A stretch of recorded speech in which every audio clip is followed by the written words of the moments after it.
Cleanup efforts in New London are underway as most of the streets in town are still covered with and are lined with snow. I don't think many communities have much experience with this type of storm in the last 10 years, so it was kind of unique in that respect.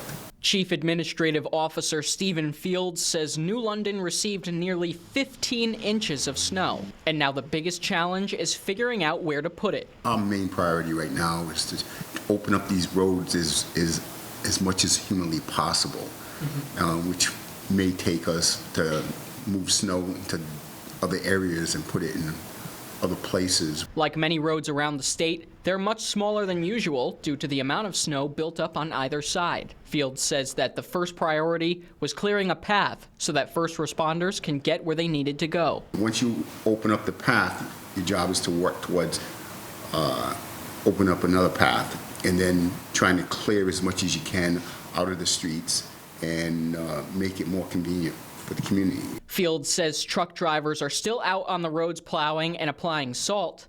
While the roads in New London aren't perfect, he says town workers will be outside day and night trying to make them better. They worked about 32 hours, took a break, and they're back out, came out again very early this morning, and they've just been doing everything we hope they would be working towards accomplishing. So I'm very pleased. Fields says the main priority in the cleanup process now is to improve the quality of life for the people that live here.